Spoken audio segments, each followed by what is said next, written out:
Heart attack के चलते heart में सूजन आ जाती है, हार्ट चौड़े हो जाते हैं, हार्ट कमज़ोर हो जाते हैं।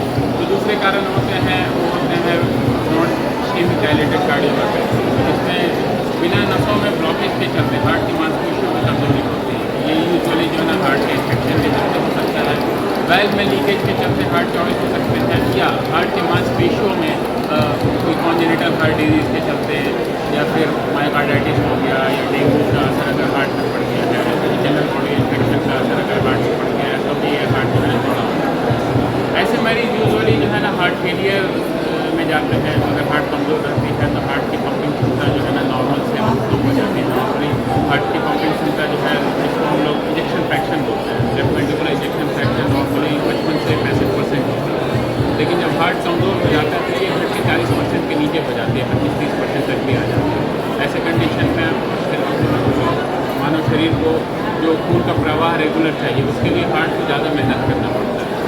मरीज की जो सिम्टम्स होते हैं, सांस फूलना हो गया, छाती में भारी पानी चलने में दर्द होना, अगर हार्ट का नशा ब्लॉकेज है तो ये हो सकता है। जो तीसरा होता है वो मरीज को लगता है कि हमें जो है नमी की शिकायत है, बट लेकिन ये हार्ट की कमजोरी के चलते वो सांस फूलती है, हमें इसको इस कंडीशन में एडमिट करने की जरूरत पड़ जाती है।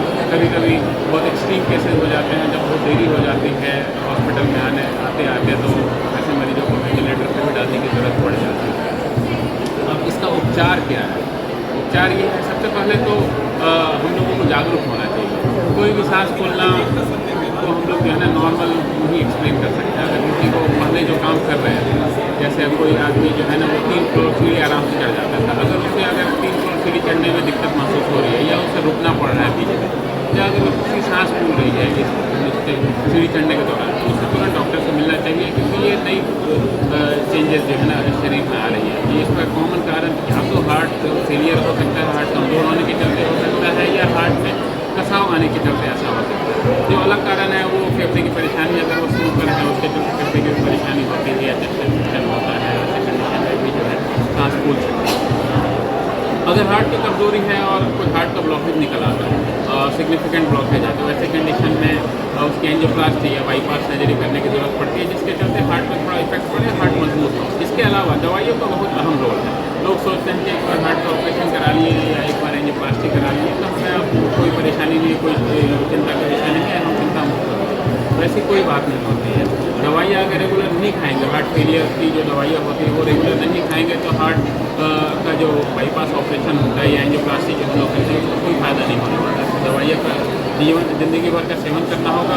तीसरा, अगर ऑपरेशन, एंजियोप्लास्टी या बाईपास सर्जरी या वाल्व की सर्जरी और दवाइयाँ ये सब करने के बावजूद अगर सिम्टम्स रिजॉल्व नहीं करते हैं, तो वैसे कंडीशन में जो है हम डिवाइस थेरेपी के लिए इन मरीजों को जो है ना समझाते हैं। डिवाइस जिसको हम लोग CRTD बोलते हैं, CRT बोलते हैं, जो नई तकनीक अब आ गई है, left bundle branch area basin हम लोग बोलते हैं, जो हम लोग यहाँ पे रेगुलर बेसिस पर कर रहे हैं, जो एक एडवांस पेसमेकर है ये सब चीज़। तो इसकी ज़रूरत पड़ती है, तो ये भी हमें इम्प्लांट करने की ज़रूरत पड़ती है, ताकि हार्ट को कुछ ना कुछ और सपोर्ट मिले। अब ये इन तीनों चीज़ों करने के बावजूद अगर सिम्टम्स हो रहे हैं पेशेंट को, ब्लड प्रेशर मान लीजिए कम हो जा रहा है, या बार बार हार्ट फेलियर के चलते हॉस्पिटल एडमिशन करने की ज़रूरत पड़ रही है, तब हमें हार्ट ट्रांसप्लांट के बारे में सोचना पड़ता है। क्योंकि हमारी जितनी इलाज करने की क्षमता है एक डॉक्टर के हाथ में, वो ये 3 स्टेप तक ही लिमिटेड होती है। चौथा स्टेप जो हार्ट ट्रांसप्लांट का होता है, जो क्योंकि हार्ट ट्रांसप्लांट यूजुअली 65 साल से कम उम्र के लोगों को लिए एडवाइजेबल है, जिससे और कोई बहुत ज़्यादा परेशानी नहीं है, किडनी की बीमारी बहुत ज़्यादा नहीं है। अगर लोग 65 साल की उम्र से ज़्यादा है, या फिर मरीज की उम्र 55 साल है लेकिन उसको किडनी की बीमारी बहुत गंभीर है, जिसके लिए डायलिसिस करने की भी कभी ज़रूरत पड़ जाती है, तो ऐसे मरीज जो है ना हार्ट ट्रांसप्लांट के लिए सूटेबल नहीं होते हैं। वैसे कंडीशन में हम लोग नई डिवाइसेज आती हैं, LVAD जिसको बोलते हैं, आर्टिफिशियल हार्ट, हम लोगों ने सुना होगा, आर्टिफिशियल हार्ट होती है जो हार्ट को सपोर्ट करती है।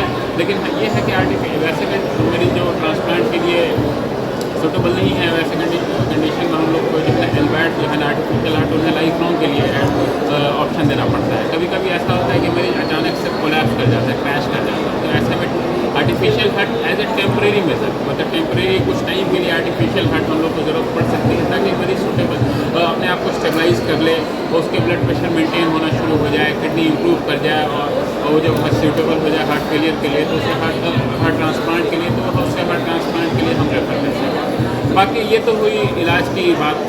जैसा मैंने शुरू में ही बोला कि हमें जागरूक होने की ज़रूरत उससे कहीं ज़्यादा है, ताकि हम सही समय पे अगर इलाज करवा लें तो हार्ट फेलियर प्रोग्रेस होने से हम लोग रोक सकते हैं अपने आप को। हार्ट फेलियर के जो कारण अगर हमें पहले पता चल जाते हैं तो उसका इलाज करने के बाद हार्ट इम्प्रूव भी कर सकता है।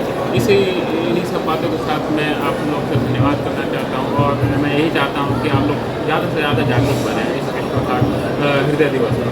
धन्यवाद।